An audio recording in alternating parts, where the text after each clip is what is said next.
Isang magandang araw ng Martes sa inyong lahat mga bayang classmates. Ayan po, huling araw ng ating paglilibang para sa taong 2024. Mga bayang classmates, maya-maya lamang ay sasalubungin na natin ang bagong taon. Bago tayo magpatuloy, nais ko munang batiin kayo ng isang masagana, pinagpala, ligtas, at lahat ng ikabubuti. Ano po, positive po tayo para sa taong 2025. Para sa inyong bayang classmates at sa inyong mga pamilya. Ayan po, Happy New Year po mga bayang classmates and to your families. Okay po. Anyway, tuloy na po tayo sa ating giya mga bayang classmates. 7 races po ang naihanda at nabuo sa atin ng MMTCI at Philippine Racing Commission Handicappers na magsisimula sa ganap na alas 12:30 ng tanghali. 12:30 po mga bayang classmates, ano po, eksaktong 7 karera lamang po ang kanilang nabuo para sa larong winner take all gaya ng dati. At base sa aking pagre-revisa, napakaganda po ng bawat takbuhan, ano po, mga bayang classmates, Malasemi stakes races ang iba rito. At syempre, ayan, isama lamang po kung may iba pa kayong pili, kursunada at mababalitaan sa ibang mga takbuhan bukod sa aking mga mapipili o maibabahagi sa inyo. Okay po. Tuloy na po tayo sa ating mga giya mga bayang classmates. Karera numero 1 para sa start ng winner take all covers races 1 to 7. Sa karerang ito, isang 2-year-old maiden race. Ayan po mga bayang classmates, sa karerang ito, panolo tayo, number 8, Coming Early with Mark Gonzalez. Ayan, maaga karera, ibig sabihin talagang eksakto pangalan, Coming Early, dumating ng maaga sa mga paboritong OTVs. Anyway, pwedeng panolo number 8, Coming Early para sa unang puntusan ng winner take all. Meron po siyang converted time na 1 minute 15.4 last November 10. Tercero po siya kay na Constatic Offer at kay Midnight Bell. Yan mga bayang classmates. Kung akin natatandaan, ito po ay sumabay sa IRA. Ano po, humabol sa IRA ni Constatic Offer. Pero dito sa karerang ito, tingin ko, taking it easy ito sa harapan. 1,200 meters, walang dahilan para kumaskas. At simple exercise, kumbaga, race number 1, number 8, Coming Early. Sa mga nais magdagdag or pamorkas, ito na po, tinitingnan ko lang to, number 5, Alapa Up with Edwin Blancaflor. Magandang pamorkas ito mga bayang classmates. Lagyan natin kahit etnib. Good luck mga bayang classmates. Number 8, Coming Early. At number 5, pamorkas, proteksyon, Alapa Up.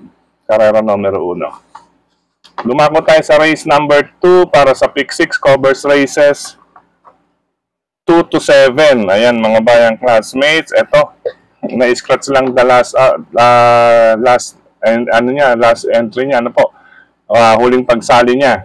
Itong 2A na si Gold and Silver, malaking pagkakataon para maka-score ng panalo. Maganda pong itsura ni kabayo, mga bayang classmates. At nawa, maging maayos ang kanyang paglabas ngayong araw ng Martes. Ano po, sa kamay pa rin po ni Claro sa Ologpare Jr. Katuwang niya ang kanyang stablemate na si Quincy na sasakyan ni John Allison Pabilik.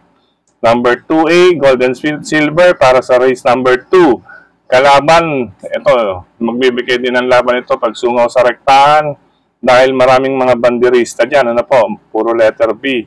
Ito yung SD, striking distance, mga maring dumating. Number 5, Biglang Buhos ni JC De La Cruz. At number 1, Baling Rikit. Hindi isasama ko lamang po yan.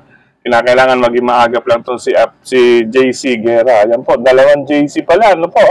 Ang re-remate kontra K, Gold and Silver. Karera numero 2, 251. Good luck mga bayang classmates. Race number 3 tayo mga bayang classmates para sa pick 5. Covers races 3 to 7. Sa karerang ito, yan, latest track record. Number 1, inclusion, ang aking pampremera. Nasasakyan ni Dan Lazaro Camanyero. Number 1, inclusion. Unang pamilian. Pangalawang pamilian, ito number 5, Cosmos with John Allison Pabilik. May record na rin po ito na 1 minute 12.6, although para silang 1 minute 12 something na inclusion, mga bayang classmates, kaya hindi pwedeng mawala nito. Number 5, Cosmos. Ano po, nung uling takbo po nito, last December 8, malaking karera po iyon. Yun nga lang, medyo tingin ko lang ayaw ng basang pista. Ano po, ayun lang ang pakiramdam ko rito, or may kalakasan pa ang laban doon. Hindi gaanong ginalawan doon ni John Allison Pabilik. Malakas din ang laban at saka hindi talaga siya gaano kumikilos. Anyway, isama pa rin natin dito dahil mas malakas lang yung laban noon dito. Pwede siya maka-score ng panalo. Ngayon, hindi rin pwedeng baliwalayin dyan ang number 4 na si Magandang Dilag. Dahil may 1 minute 13 point something yun sa katawan, ano po, hindi po nawawala. 1 minute 13.6 something para sa 1,200 meters. Yun po, converted time po yung iba ron. Sasakyan po siya ni John Alvin Guse. Ayan po, race number 3. Number 1, Inclusion. Number 5, Cosmos. Number 4, Magandang Dilag. Good luck, pangatlong takbuhan, mga bayang classmates. Dumako tayo sa ika-4 na takbuhan. Excuse me po. Ayan. Race number 4 para sa Pick 4 covers races 4 to 7. Sa karerang ito, mga bayang classmates, pabor sa distansya, sa post position. Ayan po, kung nasa inyong mababasa sa upper right. Ang number 8 na si Don Pedro. Ngayon po, ang kanyang track record ay naglalaro sa 1 minute 14 point something. Yung post position naman po na sinasabi ko, dahil huling pasok po siya, mga bayang classmates, ay kumbaga hindi ganun mabababad sa loob ng kanyang stall number 8. Ayan po. Kaya marahan na may papausad sa alisan ito ni John Pamboy Ponce. Sa nga po pala, nagpahiyang ang connection na kay John Pamboy Ponce ito. Mainam din magdala ito ng mga bigating mananakbo. Ano po John Pamboy Ponce. Ngayon, kinakailangan lamang ay magtipid siya. Maglaan ng kaunting lakas o may matirang lakas pagsungaw sa rektahan. Ano po dahil may mga reremate katulad ni na number 3, Buhayang Bato ni Jomer Istorque at number 4, Majestic Star with Jonel Calagos. Iyan po ang inaasahan kong darating nareremate pagsungaw sa rektahan kung sakaling maaapura itong si Don Pedro. Kasi may banderista rin pong isa dyan. Kung mapapalakas sila ng aire sa unang 2 kwartos ay magkita-kita sa rektahan, dikit magkakatalo. Pero I trust John Pamboy Ponce, maire-rate niya ng maayos iyang si Don Pedro. Pero magandang laban yan, mga bayang classmates. I think close finish ito para sa race number 4, number 8, Don Pedro, number 3, Buhayang Bato, at number 4, Majestic Star. Good luck po, mga bayang classmates. Dako tayo sa race number 5. Ito, mga bayang classmates, race number 5. Base sa pagkakabayo, pamilihan natin, number 2, Runway 10 with Charles Reyes, at number 6, Amor My Love with Cesar Ardonia. Ayan po, base sa pagkakabayo. Kung mapapansin niyo lamang ay meron tayong question mark. Alam niyo na po ang ibig sabihin niyan. Medyo question de labas lamang po sa unang basahan. Ano po? Kaya ang mapapayo ko lang, talasan ng pakiramdam, makibalita sa inyong mga classmates sa OTB or sa mga ka-chat ninyo or sa group chat ninyo, mga bayang classmates. Ano po? Makibalita na lamang po sa number 2, Runway 10, at number 6, Amor My Love. Ano po, para sa race number 5. Ngayon, meron akong pangdihado dyan, pero tingin ko hindi madidihado ito. Number 3, Skydance with Yison Lagrata Bautista. Ayan po. Upang makasiguro, magtatlo na po tayo dyan sa race number 5.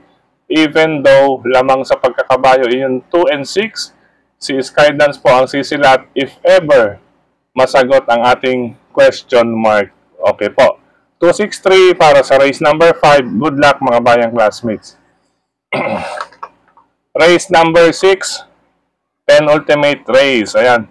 Kita naman po natin number 1. Maganda po ang post position at maganda ang track record. 1 minute 13.8. Ayan po yung 1 minute 13.8 niya. Ayan po yung stakes race. Ito po ang umuna doon. Ano po, nung nanalo si King James. Ayan, kung inyong matatandaan, nandun din yung sakay ni Sarate na mabilis. Ay talaga naman pong lumaban yun. Milya po ang karera nun. What for?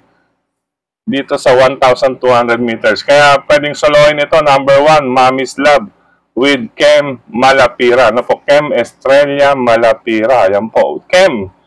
Ayan, number 1, Mommy's Love, pwedeng soloin. Ngayon kung nais magdagdag, Pandeado, pwede rin pamorkas. Ngayon kung magbibigay ng laban din ito, number 5, Amiable Maxine ni Charles Reyes. Ayan po. Second placer dito kay Real Equity. Although Real Equity, mas mababa dun sa grupo na nilabanan ni Mommy's Love. Ayan po. Pero tingin ko lang po, itong si Amiable Maxine, lumalaban ng gusto ito ng bakbakan sa harapan. Ngayon nga po, katulad nga po doon sa malakas na Real Equity, matibay pong kabayo rin iyan mga bayang classmates. Ano po? Kaya dito, inaasahan natin na magbibigay siya ng challenge dito kay Mommy's Love, magtatry. Ano po? Pwede na yung pamorkas.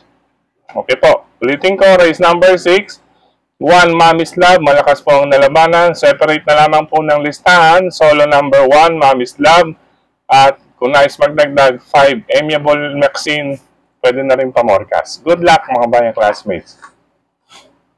Last and final race, race number 7 tayo mga bayang classmates. Ayan, isama lamang kung may iba pa kayong pili kursonada at mababalitaan dyan. Pero tingin ko, sa aking basa at pakiramdam, ay lamang na po itong pamilian natin. Number 2, Hugma with Christian Lauron Advincula. Number 4, Winter's Fury with Pau Pau Guse, bagong baba sa grupo, may angking tulin. At ang isang deremate para sa distansyang 1,400 meters, ang number 8 is Spaghetti Pababa with Moji Henson. Ayan po ang deremate dyan mga bayang classmates. Ha? Number 2, Hugma. 4, Winter's Fury. At number 8 is Spaghetti Pababa.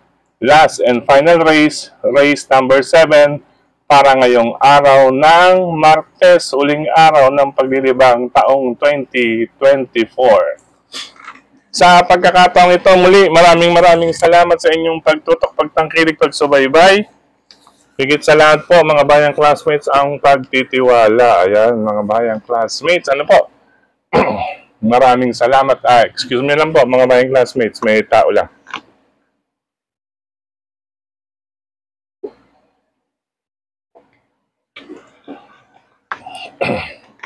Mamaya.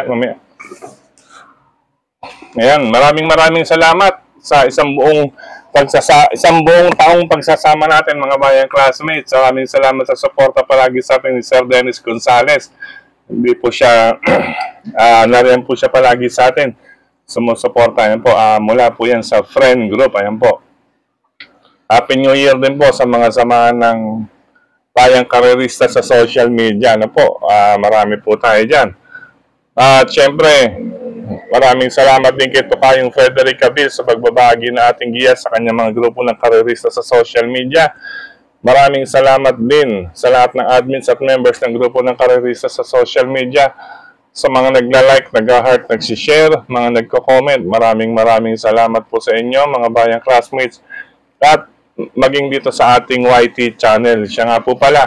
Muli, maraming salamat dahil lumagpas na po tayo sa bilang na 10,000. Ayan po, kalagitnaan pa lamang ng Disyembre ay naabot na natin ang 10,000 subscribers. Maraming salamat. Kahit medyo mabagal tayo sa ating paglago or pagdami, ay nabuo natin, nalagpasan natin. Naabot pa nga tayo ng 10,100 Joke lang po.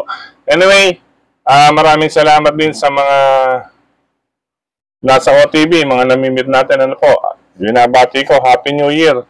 Happy New Year po sa lahat ng mga nasa OTV. Ano po, sa pagkakataon mo lang ito, nais kong batiin ng Happy New Year ang mga sumusunod, si Sir Carlos Canicosa, si Sir Abet, at mula sa Barangay 127, ano po, Barangay 127, si Kagawad Ramon De Castro. Ayan po, Ramon De Castro, Barangay 127. lungsod ng Caloocan at sa kanyang kasama last Sunday dyan sa Pingping Lechon Restaurant OTB. Kagawad Ramon De Castro. Yan po, lagi po nakatutok sa atin yan. Maraming salamat.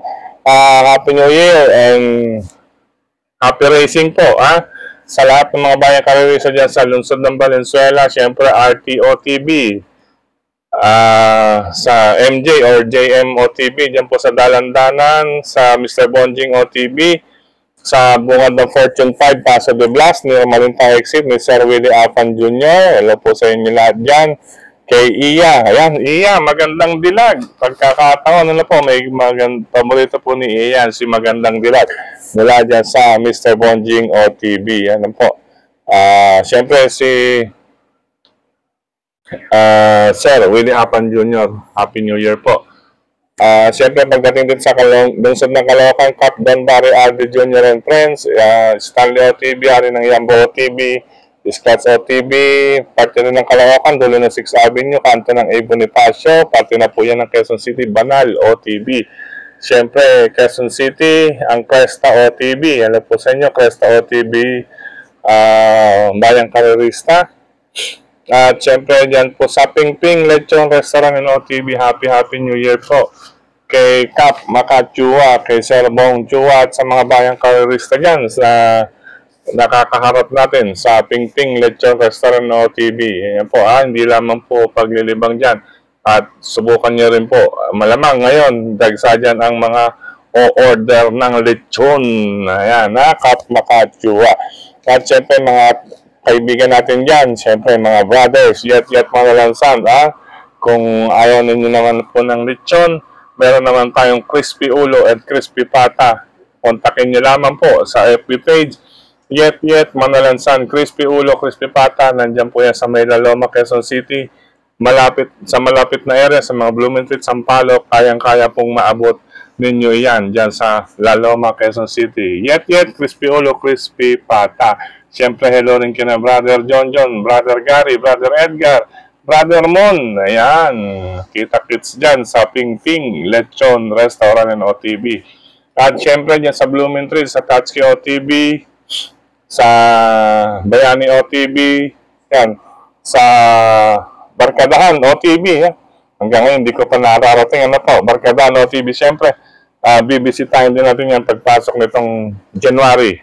Barkadahan OTB, susulyap tayo dyan.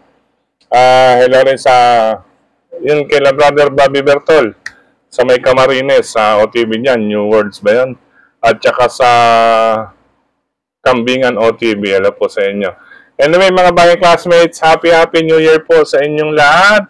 At ingat po sa lahat na sasalubong ngayong gabi.